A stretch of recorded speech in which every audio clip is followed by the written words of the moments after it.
pessoal, seja muito bem-vindo. Eu sou o Nathan, aqui da The College. E vamos continuar nossa jornada sobre testes ágeis. A minha ideia não é a gente conseguir esgotar esse tema, ser exaustivo em todo o contexto do que seria um testador ágil, porque senão a gente gastaria um monte de tempo. Exatamente. Mas eu queria trazer para vocês aqui, acredito que os princípios que regem os testadores ágeis. Porque eu acredito que dentro desses princípios a gente tem ensinamentos que são importantes, que vão dar um upgrade na nossa carreira, que vão nos ajudar a lidar com situações diversas na nossa carreira, em nossos projetos. E eu tenho certeza que vão nos ajudar a pensar em qualidade de um jeito diferente. Porque a gente pode pensar assim: é sério que um testador ágil tinha que agir desse jeito? Eu tô agindo desse jeito aqui, eu não sabia que isso era um dos princípios, eu tenho que continuar, então, agindo desse jeito, melhorando essa minha postura, melhorando a minha habilidade, ou essa soft skill, hard skill, o que é que seja.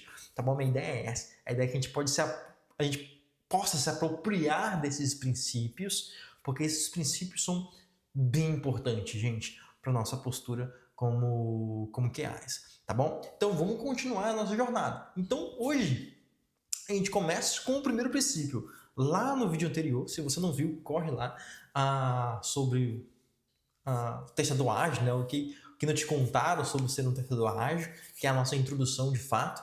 Mas a gente fala um pouquinho mais sobre o que seria isso, ou como a gente poderia nos enxergar como testadores ágeis, etc. Mas hoje a gente começa de fato os 10 princípios, né? E o vídeo de hoje a gente vai começar pelo primeiro princípio, que é um testador ágil, ele sempre prover feedback. Ou seja, prover feedback de forma contínua, gente. Cara, isso aqui, gente, é muito importante. É muito importante. Eu tenho duas frases aqui da Liz e da Janete para a gente trabalhar em cima delas, mas percebam a importância crucial desse primeiro princípio, gente. A gente, como QA, a gente está ajudando o time a pensar em qualidade. Esse é o primeiro ponto. Se você não está ajudando o time a pensar em qualidade, então já existe um gap ali, uma lacuna que você precisa trabalhar na sua postura como QA, né? No seu papel como QA.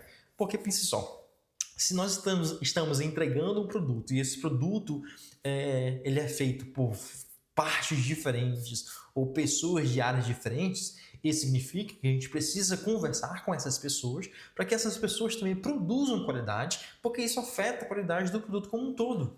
Então, se um desenvolvedor não pensar em qualidade, se um DevOps não pensar em qualidade, se um arquiteto não pensar em qualidade, se um segurança não pensar em qualidade, se um PO não pensar em qualidade, todos os seus outputs para dentro do produto, ou seja, na verdade, os inputs que eles vão colocar e os outputs que vão acabar sendo evidenciados no produto final, eles vão acabar impactando a qualidade. Então, pense só, um PO que não vê a importância de criar, por exemplo, user stories com qualidade. Isso vai impactar onde? No desenvolvimento, nos testes e no final pode impactar o usuário final. Percebe? Então, se um dev não pensa em qualidade, código mal escrito, código que não performa, código que vai estourar sempre bugs, um código muito instável, insensível, acoplado, difícil de testar. Então a gente tem impacto onde? Na qualidade do produto. Então, como QA, o que a gente tem que ter? A gente tem que navegar nesses mundos, a fim de que a gente possa ajudar todos esses mundos a pensar em qualidade.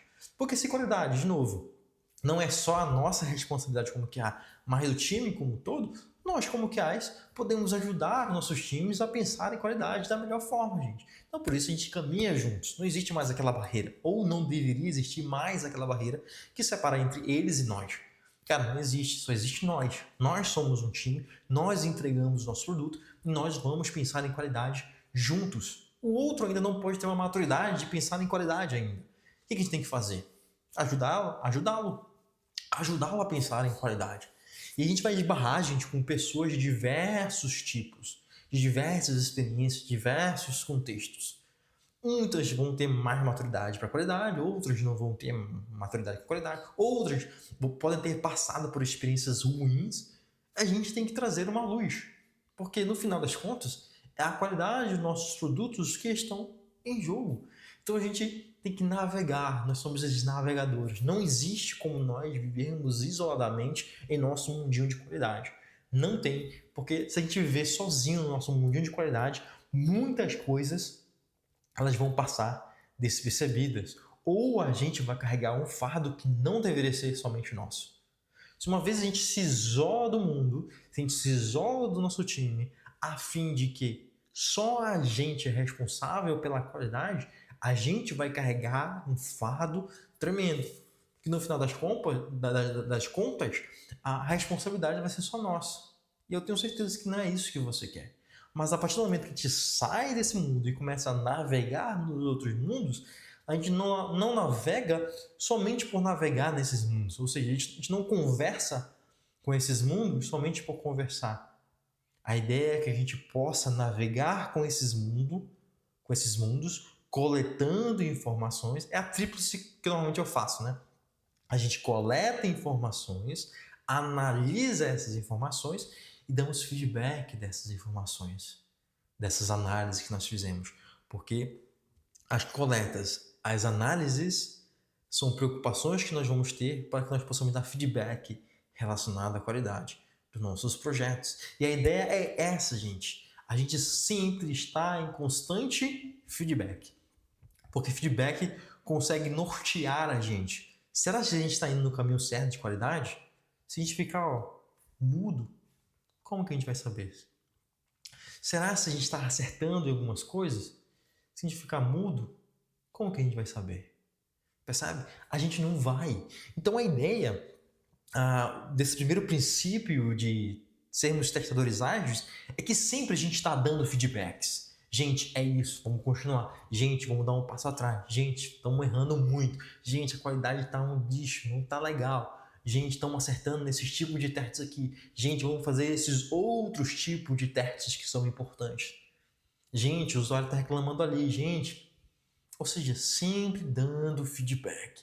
A gente sempre movimentando o time, gente. Até porque água parada dá o quê? Dá dengue.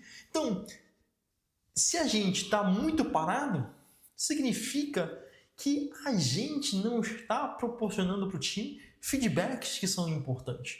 A gente tem que fazer com que o time fale, que o time movimente, que o time questione, que o time pense em qualidade. E os feedbacks que nós dermos serão muito importantes para nortear o time em relação à qualidade. Manja?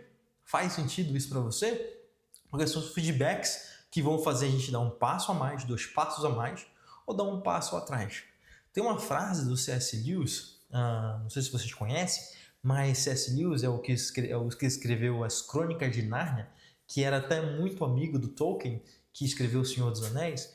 Ele tem uma frase muito interessante que diz assim, eu vou parafrasear: se você está no caminho errado, se você sabe que está no caminho errado, e você dá meia volta e dá um passo para trás, ou seja, vem recuando, isso significa progresso.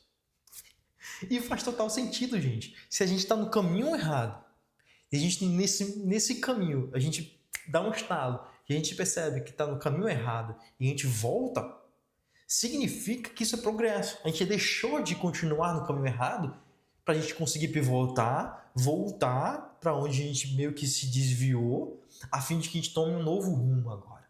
Então, feedbacks são importantes para a gente de qualidade por conta disso. Porque a gente pode estar no caminho errado. Estamos caminhando, nossas práticas, nossos processos, nossos testes, a forma como a gente faz, desenvolve, pode estar errada. Mas no momento que a gente percebe, pô, isso está errado. Gente, vamos dar um passo atrás. Gente, vamos segurar. Gente, vamos fazer isso. Eu sei que vai retroceder um pouco, mas é para o nosso bem, é para o bem do nosso produto, é para o bem dos nossos clientes, é para o bem para que no final a gente entregue um produto com qualidade. Isso é progresso. Muitas vezes a gente acha que somente ir para frente é progresso, mas não. Talvez o seu ir para frente possa estar levando o seu produto para uma falência, possa estar levando o seu produto para uma má avaliação, por exemplo, dos nossos usuários. Ou você pode estar levando a sua carreira por água abaixo. Por isso é importante dar um passo atrás, voltar, porque isso significa progresso. Mas você não consegue saber se está no caminho errado se você não dá feedback, se você não tem feedback. Isso é até uma das maneiras de a gente conseguir também diminuir a nossa ansiedade quando a gente chega num projeto novo ou numa empresa nova. Normalmente a gente fica muito ansioso. Será que eu estou performando bem? Será que eu estou fazendo bem? Será isso ou aquilo? Peça feedback. Porque uma vez que você tem feedback, você tem dados. Você tem alguém comunicando se você está no caminho certo ou no caminho errado. Se você está fazendo as coisas como esperado ou não. Ou se você está sendo bem estimado. Entende? Então, por isso é importante que a gente tenha feedbacks. Então, nós, QAs, essa é uma das essências importantes para a gente. Pessoal, feedback. Sempre dá feedbacks. Eu queria mostrar aqui para vocês agora umas frases que são importantes aqui, que a Janete e a Lisa, elas conseguem nos ensinar, tá bom? Olha aqui. Olha o que vai dizer assim, ó. Uma das contribuições mais importantes de um testador ágil é ajudar o dono do produto ou o cliente a articular os requisitos de cada história na forma de exemplos e testes. Os testadores, programadores e outros membros da equipe trabalham para executar esses testes com frequência e desde o início de forma a serem continuamente orientados por feedbacks relevantes. A gente sempre fala da importância de nós estarmos coladinhos ali com o PO, o negócio. Isso é uma prática nossa de qualidade, né? O QA, ele está sempre colado. Isso aqui é muito comum. Então, a ideia é que a gente possa ajudar essas pessoas a entenderem muito mais a qualidade ou pensarem mais em testes, com exemplos, até porque muitas vezes o cliente não sabe o que quer ou como quer. A gente pode traduzir essa linguagem para uma linguagem muito mais próxima do nosso negócio, a gente pode traduzir essas informações para o nosso time de desenvolvimento, mas a gente pode ajudá-los a articular algo que talvez seja muito confuso, que não esteja tão claro, dando exemplos, dando exemplos de testes também, para que isso, de forma lúcida, consiga entender muito mais as funcionalidades, as regras de negócio que estão ali escritas, por exemplo, que para eles não possam estar muito claras. E o nosso papel? Feedback. Gente, isso aqui está estranho. Gente, isso aqui está legal. Gente, é desse jeito aqui que eu estou entendendo. Isso é verdade? Isso não é? Gente, talvez não seja por esse caminho aqui, porque os nossos clientes, eles pensam desse outro jeito. Eles articulam eles têm as suas ações formuladas desse outro formato. Ou seja, a gente sempre dando feedbacks naquilo que a gente recebe. Um dono do produto vai chegar com as user stories, ou seja, um PO vai chegar com as user stories para vocês. O que vocês vão fazer? Vocês vão apenas receber essas user stories e ficar calados? E seguir fielmente tudo que está lá? A gente tem que validar tudo que está no user story como está escrito. Ok, mas isso não significa que em nenhum momento a gente vai dar feedback sobre aquela user story. Se está bem escrito, se está mal escrita, se está bem articulado, se não está, se tem coisas dúbias ou não tem. Ou seja, feedbacks constantemente até a gente entender, putz, é isso, é desse jeito. Agora eu consigo entender o negócio, eu consigo entender o valor desse negócio, eu consigo entender as nuances desse negócio, eu consigo entender melhor as regras de negócio que estão inseridas aqui. Pronto. Ou seja, meus feedbacks para esse momento acabaram, porque eu já estressei demais e comecei a dar feedbacks para que o time ficasse incomodado, ou o PO ficasse incomodado, no bom sentido aqui, tá? Com esses questionamentos, ou seja, comece a falar de fato sobre aquela user story, articular sobre aquela user story. Porque uma vez que eu dou feedback, ele vai me dar outros feedbacks e a gente junto vai entender, putz, é esse caminho mesmo. Cara, faz sentido. É nessa jornada que a gente tem que seguir, é nesse negócio que a gente tem que seguir, pô, isso aqui vai ser de grande valor de fato para os nossos usuários finais. Ou seja, a gente está ajudando de fato o produto no final das contas. A gente não está perto a gente não está perto dos nossos POs apenas para absorvermos o negócio. A gente está lá do lado deles para absorver, sim, mas para ajudá-los também a articular essas ideias. A gente questionar também essas ideias. A gente fazer com que perguntas apareçam para que o PO consiga fornecer essas perguntas que talvez as respostas não estejam tão claras. Ou seja, a gente está lá. A gente não só absorve o que vem, mas a gente questiona também o que vem e dá feedback desses questionamentos. Entende? Aí, esse é o lado ali de feedbacks que a gente dá para os nossos POs, por exemplo, né? Mas os testadores, junto com programadores e outros do time, a gente sempre está trabalhando para que a gente possa construir o quê? testes desde o início. Porque testes, gente, é feedback. Acho que eu comentei isso no primeiro vídeo, né, sobre testadores ágeis, né? É como você fazer um exame de sangue. Um exame de sangue é um feedback que dá se a sua saúde está um lixo ou não. Então, os testes, quanto mais cedo nós fizermos os testes, ou testes circularem no nosso produto, mais feedback nós vamos ter. E quanto mais rápido forem nossos feedbacks, mais rápido nós podemos agir em relação a problemas que podem estar acontecendo. Entende a ideia? Então, desde o início, como a Janete e a Elisa falam aqui, a gente sempre está ajudando os desenvolvedores, sempre está ajudando outros membros dos times a pensar em testes desde o início, porque são esses testes que vão dizer, gente, é isso, tá certo, tá errado, não tá legal, tá ruim, tá ótimo, ou é qualquer outra coisa. Ou seja, sempre sermos orientados a feedbacks. Gente, nós precisamos ser um QA que ajuda o time a pensar. Nós precisamos ser um QA que dá feedbacks relacionados aos nossos produtos. A gente não está somente dentro dos nossos times para reportar, passou esse teste aqui, tá verdinho. 100 testes passaram, 20 falharam e 2 bugs encontrados.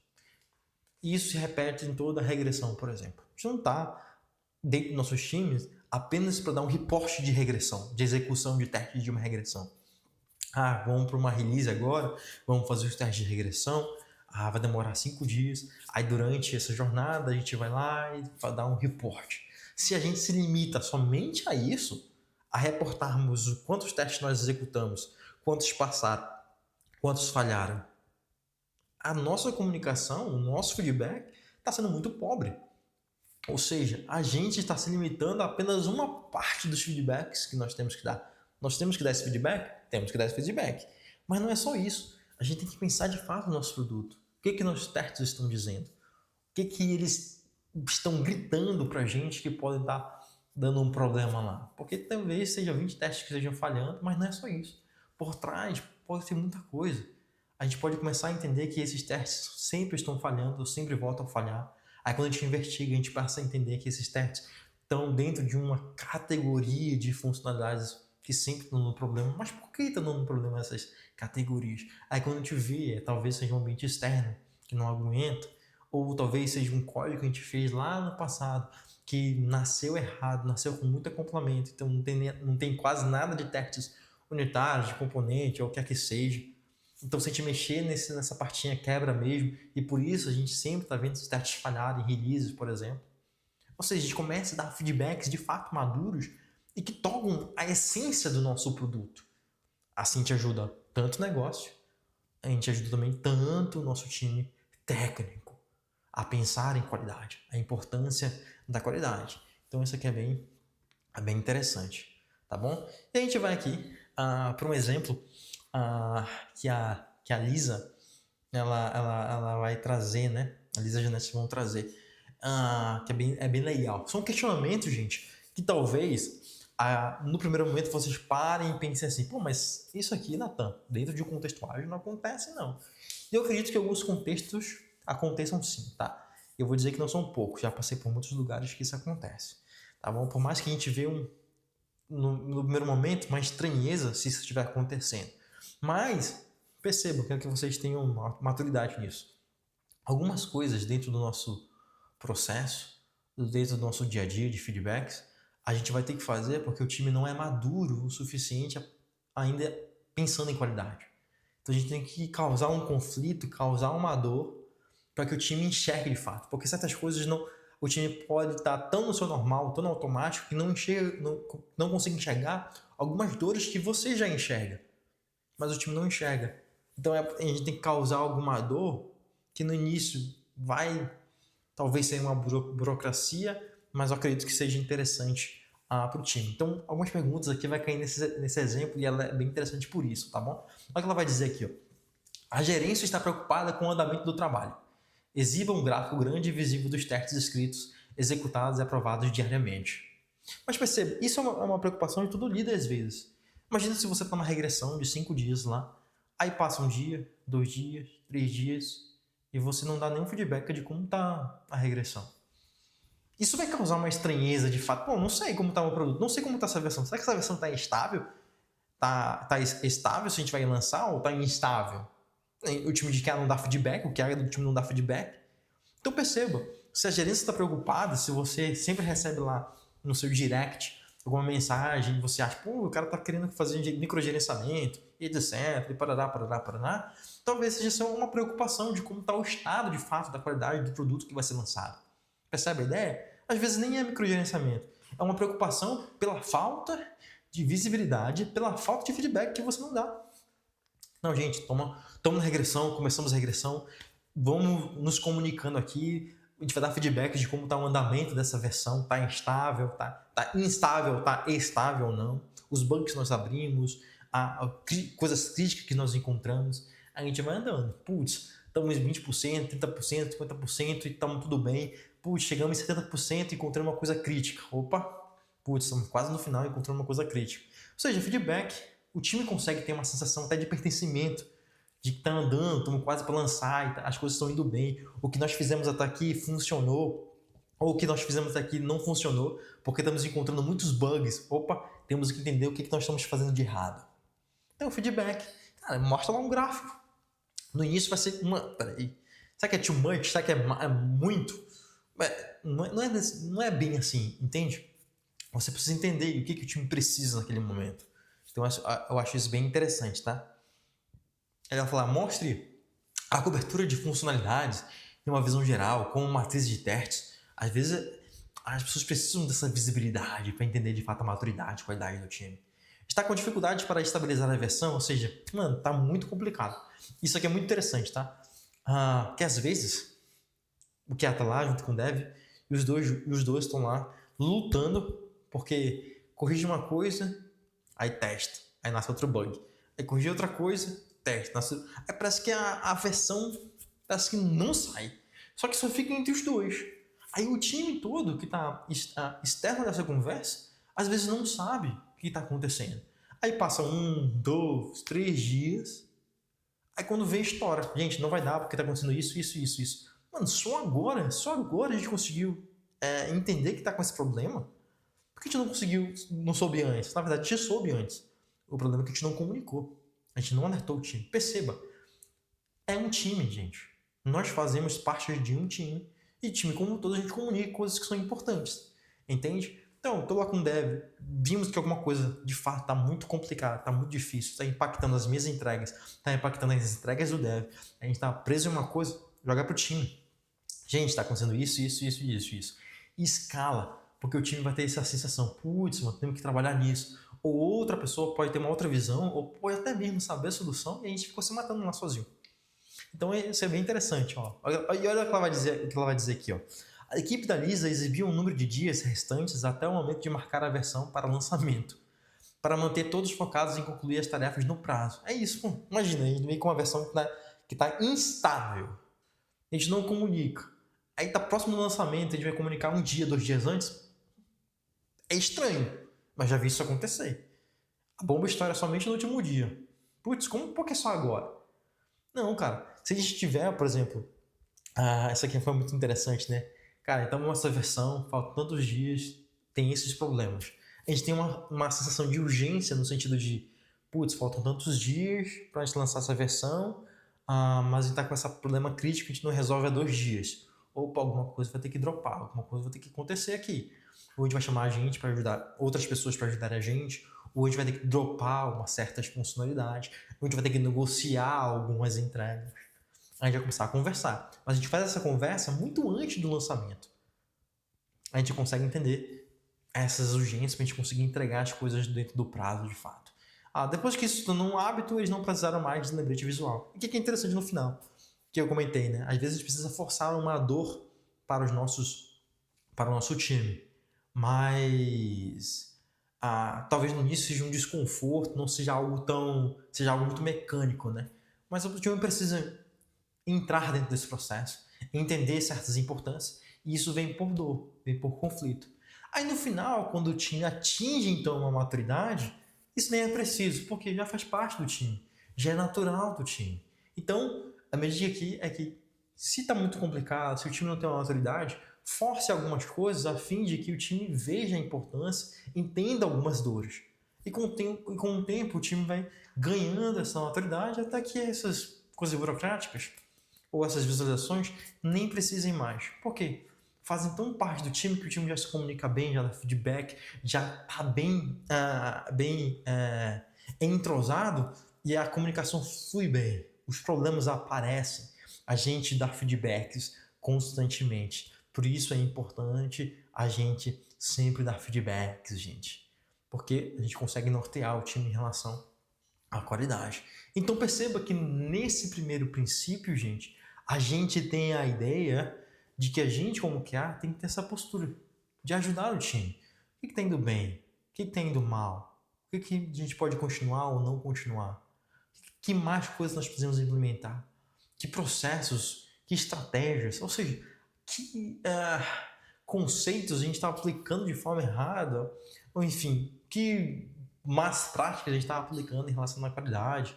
O que de fato está norteando a nossa qualidade em si? O que está impactando a nossa qualidade no final das contas? Então a gente consegue fazer isso, dando feedbacks para o time. Então, seja um QA que constantemente dá feedback. E me ajuda então, aqui, já me dá um feedback. Faz sentido isso para você? Coloca nos comentários aqui, Natan, faz sentido, é isso, vamos embora, vamos junto. Precisamos dar feedbacks mesmo, muitas vezes nós somos calados, muitas vezes nós estamos no nosso mundinho. E pessoal, eu entendo, tá? Eu entendo que muitas vezes essa é uma área que nós precisamos trabalhar como QAs. Ninguém nasceu perfeito em comunicação. Ninguém às vezes gosta de dar notícia ruim. Ninguém gosta, ninguém se sente confortável com isso. Aí é um trabalho que nós precisamos ir trabalhando, né? E pedindo ajuda também. Então já escreve no comentário, Natan, preciso de ajuda, me ajuda a dar feedback. Como que eu dou feedback? A gente vai trabalhando junto. Aqui na The College a gente tem treinamento, né? Um lab de que a gente quer trazer essas experiências reais do dia a dia para que a gente possa entender como que no dia a dia a gente trabalha. E lá dentro tem essas questões de feedbacks também, se chama Allspark. Qualquer coisa para entender mais, vê nos comentários aqui, já me dá um feedback, curte aqui, compartilha que eu vou entender que é um feedback positivo. Se não, escreve no comentário, Natan, discordo totalmente de você aí, por conta desse motivo aqui. E a gente vai conversando, trocando essas figurinhas. Beleza, pessoal? Então, a partir de hoje, pense assim, estou sendo um QA que constantemente dá feedbacks? Se não, é hora de trabalhar esse princípio de testadoragem em você. Agora, se você já é um QA que já dá feedback, ajude outros QAs a terem essa mesma visão, porque isso ajuda você e ajuda a nossa comunidade de qualidade. Eu vejo você no próximo vídeo.